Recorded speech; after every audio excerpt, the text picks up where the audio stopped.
Okay guys, let's do this. Let's learn the pedestrian crossings with a professional briefing. Okay, so here we have the uncontrolled crossing, which is the zebra crossing. Sorry about the condition on my book, it's 21 years old. I've cleaned it up as much as I can. So we're going to talk about the uncontrolled crossing, which is the zebra crossing. It basically means that there's no traffic lights with it. And then we've got all of the controlled crossing. So those are the push button ones, and you've got the traffic lights there as well. All right. So those are the main types there. Okay, so let's start with the uncontrolled crossing. So first of all, you might have a warning sign with it. So if you add a bit to the side there and add a bit to the side, it makes a W. So it's a warning sign, spells a W, warning, slow down. All right, so you tend to only get a warning sign if it's round a bend, if it's round a corner. If it's in a straight line, if you're on a straight road, they tend not to put that sign because you can see it. So the uncontrolled crossing, the zebra crossing, will have Belisha beacons. Now these posts with lots of lights all over them, this is one crossing and then this is obviously another one with the centre reservation. These Belisha beacons flash day and night. It doesn't matter what time it is. It just flashes all the time just to bring your attention to it. And the flashing is give way, give way. Yeah, bring your attention to it, give way. All right, a warning light basically. So when you're coming up to the crossing, you might be able to identify it first from the sign. You might be able to identify it from the Belisha beacon that you see. You might be able to identify it from the black and white walkway, which is like the zebra. And you might be able to identify it because you can see the zigzag lines on the floor. No parking, no overtaking of a moving car. All right. People park illegally here, of course, because people break the law. If that's the case, come up very carefully and never assume that the crossing is clear if you have to overtake an illegally parked car. All right, so the zigzag lines, no parking, no overtaking of a moving car. Okay, so when you're coming up to the crossing and you've identified that one's coming from either of the things that we've spoken about, the first thing that you need to do is mirror signal maneuver, right? The first thing that you must do is check your mirrors, because if the person behind you is really, really super close, you may have to slow down in a different way. Of course, the signal would be the brake lights and the maneuver would be to slow down. So the first thing that you need to do as soon as you've identified is mirrors. Then you need to have a look at the area to see if there's a pedestrian nearby. Now the pedestrians have priority to cross the road. We're not allowed to ignore a pedestrian coming up. So we're starting with this one because that's another one with a centre reservation. Let's say, for instance, you're coming up from this side. You're coming up, you've checked your mirrors, all right? If you need to reduce your speed down to observe properly, then that's fine. If not, then, and it's really open and you can see everything, then fine, just travel at the normal speed, but search the area. If there's a pedestrian nearby, then we're going to have to stop behind the give way line. Now, it's a give way line because there's no traffic lights here. So it's going to be a give way line because it's up to you to give way to pedestrians who are approaching. Now, this pedestrian is probably going to be a bit more sensible because they can see you coming. From this side, they can see you there and you can see them. However, the pedestrian who comes up here, who's walking the same direction as you, may just turn and cross the road. As you know, I've been a driving instructor for a long time and I've been on the road since I was 17 and I'm 43 now. People come up here, they walk, they don't look, and then they just cross. It baffles me still when it happens, but people will just walk up and they'll just cross the road. They won't look at all. They'll just go, it's my priority, and they'll walk across. So be very careful with your approach speed as you come up because somebody may just turn and cross the road straight away. Now, if you decide that there's a pedestrian nearby that you're going to give way to, we've checked our mirrors, we've used our brakes, we slow down and we come to a stop here. That's fine. Now, depending on how many people are around or if there's a hill, depending on how fast it's going to take, you may just brake, put the clutch down, enter first gear and wait for a small amount of time. And then before you move off again, you're then going to check your mirrors thoroughly because bikes have a horrible tendency of just going zooming past you at the stage, so do have a look for bikes. And then off the foot brake, as long as you're not going to roll on any type of hill, and then come back up to the biting point with the gas to drive on. So that's if there's not, there's just one person crossing the road. But if you come to a stop and there's a lot of people crossing the road, you may think, well, okay, fine. I'll brake, I'll put the clutch down, I'll enter, I'll put the handbrake on. And maybe, even if there's a lot of people crossing the road, like a school or something, maybe you could even enter neutral and just chill while people are crossing the road. Okay. If you find that you stop here and then the person is actually not crossing the road straight away, you're not allowed to beckon them. You're not allowed to use your hand and say, come on then, come across the road. You're not allowed to rev your engine to try and speed up somebody who's a slower walker. You're not allowed to flash people. You're not allowed to communicate.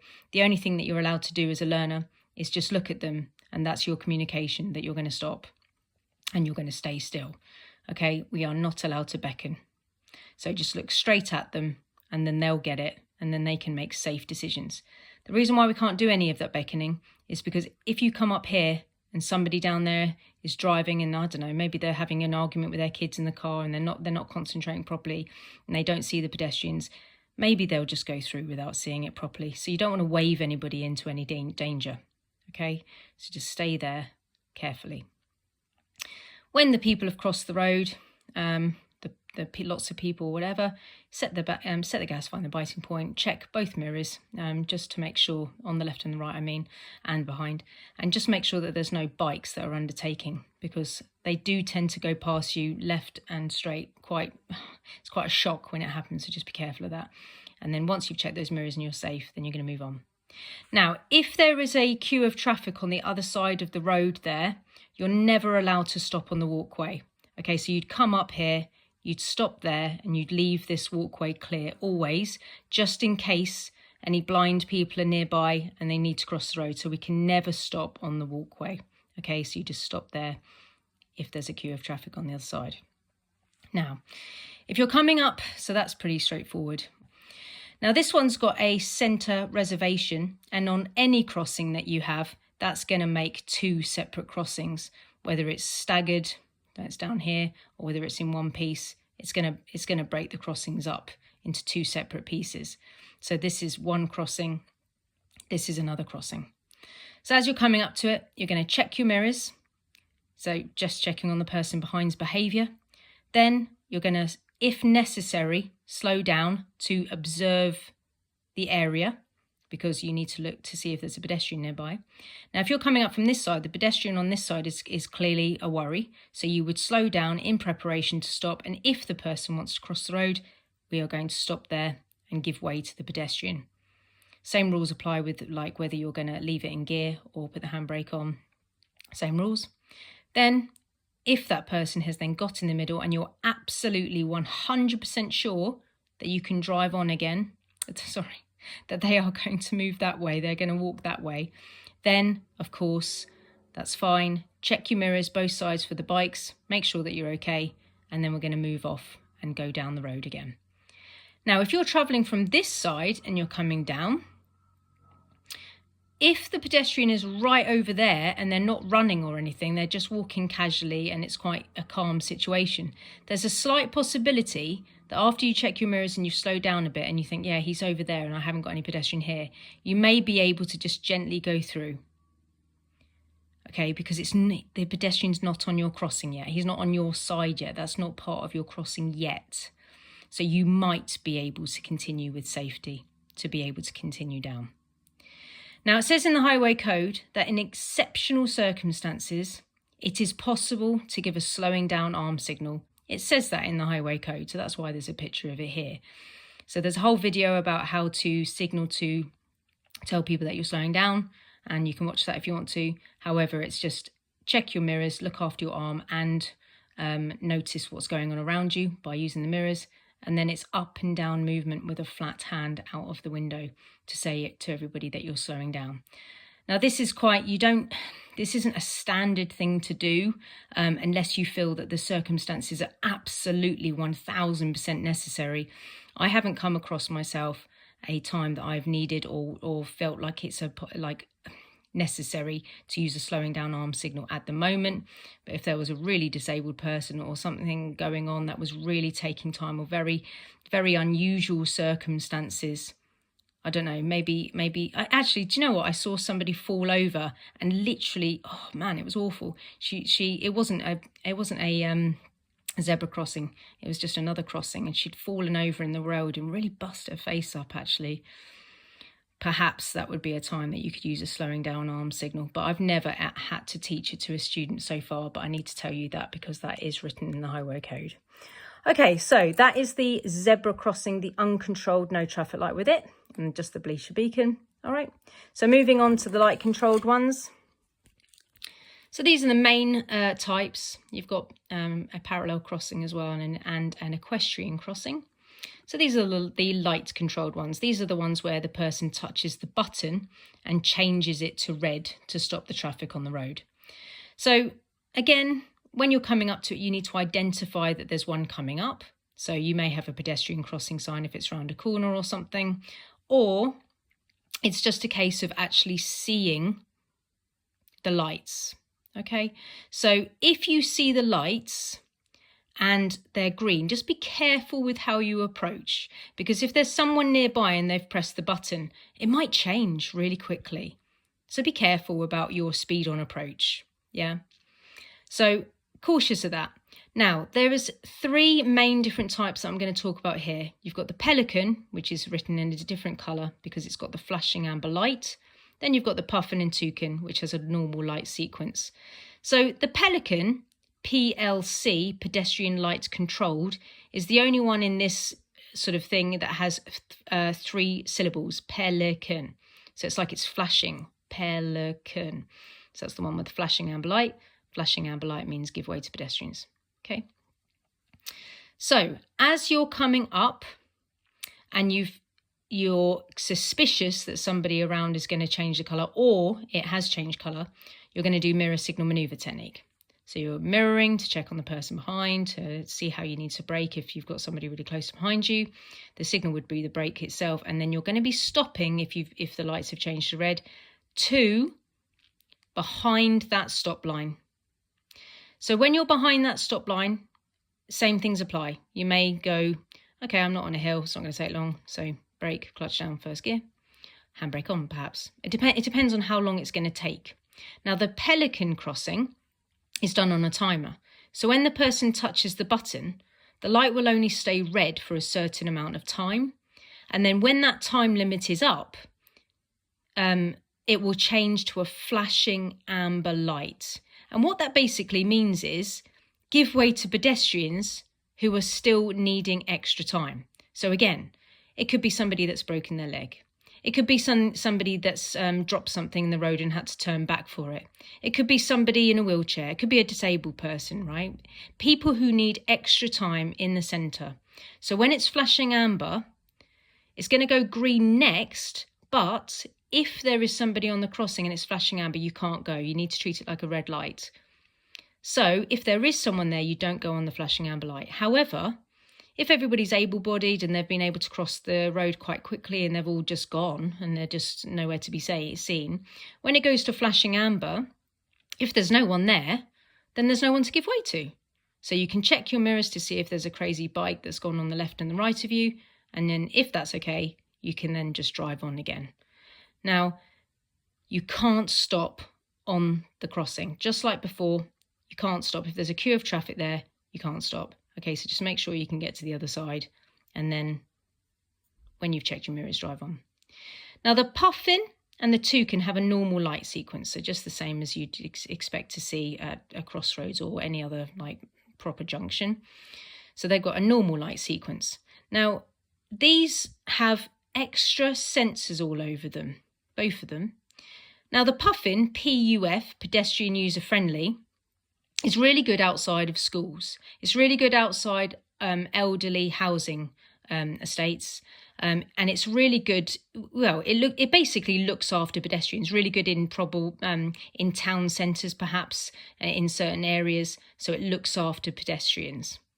When the person touches the button, what's going to happen is the extra sensors get turned on, and they see the pedestrian. Now, they are going to look after the pedestrian all the way through the situation until they've safely got to the other side.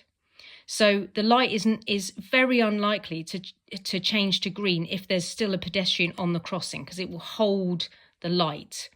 So you don't get the flashing amber here. It's just going to hold the light. So somebody could like come back here, drop their keys, walk back, get the keys, and then go back out again, because the sensors know that the person's on the crossing, which is nice.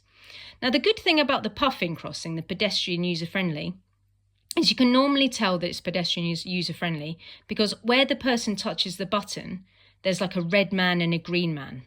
So, you know, if a foreigners come here, they don't even have to read the word wait, because on the Pelican crossing, it normally just says wait. It's a push button, you just wait. But on the Puffin crossing, because it's pedestrian user-friendly, it's helpful for everyone. So a foreigner doesn't even have to read the word wait. They can just see the red man or the green man and understand it.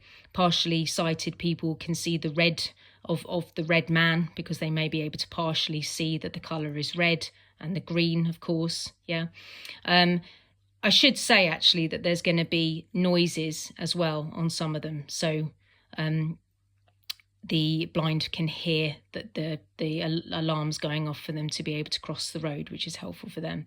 They can also put their hand underneath the actual where the button is, and there's like a kind of cone that spins round, so they can hold that if they're blind and deaf, and they can hold it, and then they can feel when to cross the road because it will spin in their hand when it goes green, and then they can walk across the road. There's also tactile paving on the floor, so the blind will also know where to stand because they will feel it under their feet. It's a bumpy bit of road pavement there, so they'll be able to stand on it and they'll be able to cross the road. Well, they'll know where to cross the road, I should say. So the Puffin crossing really looks after people, pedestrian user-friendly. Very good outside of schools as well, because like the school kids can cross the road without the fear of it going back to green too quickly, not like the Pelican crossing. Toucan crossing is the same. It's got all of the sensors all over it, but it's for bikes as well. So like the Puffin crossing, the person's going to touch the button and there's going to be a red man and a green man, but there's also going to be a red bike and a green bike. So it's for bikes and pedestrians, and the bike and pedestrian can cycle across in here. So I have seen on a Toucan crossing, a bike and a pedestrian crossing here, and they actually bumped into each other. Me and my student were like doing this together and they just bumped into each other. So that wasn't great. I mean, I've only seen it one time. So, but yeah, that wasn't great. But if you get something called a parallel crossing, which is very similar to a Toucan crossing, there's actually marked areas where the bikes have to go in a separate place and then the pedestrians go in a separate place. So a parallel crossing is basically just the same as a Toucan, but very organised, and that they have their own separate places to go. Yeah. So again, yeah, it's going to allow them to get to the other side safely before changing the rest of the light sequence to green. So you on the Puffin or the Toucan crossing will be waiting only for a green light before you go. So you wait for that green light, you check your mirrors, and when you've got it, you can drive on. So the only one that has the flashing amber where you have to make the decision is the Pelican crossing. So Pelican crossings are really good for like deep in town. Like, so in Cheltenham, we used to have a Pelican crossing right outside of Primark. And that was actually quite a good idea because it was really, really busy there. So the hundreds of people would be around, and then also hundreds of cars. So the people only had a certain time limit to get to the other side. So they'd press the button and then they'd have a time limit to get to the other side. And then it would be fair to the cars then as well, because it was a busy area. So it would be fair to both the traffic and the pedestrian. If they put a zebra crossing in town there, the cars would never go. You know, they just never go because there's millions of pedestrians. And Puffin and Toucan as well. It may be difficult to put, a light system in town where it's never going to change to green if it keeps on seeing pedestrians. So sometimes they use Pelican crossings so it's fair to pedestrians and to traffic as well. So there's also an equestrian crossing as well. So if you get an equestrian crossing, of course, the person can stay on the horse, and then there's a further up button for them not to have to dismount. They can stay on their horse and just press the button. And then there tends to be like proper fences around as well, wooden fences most of the time. Yeah, so anyway, I hope that really helps. This video has become really long, so I'm going to stop it there. Hopefully I've covered everything that you need there, and yeah, really hope that helps for your theory test and your driving, of course.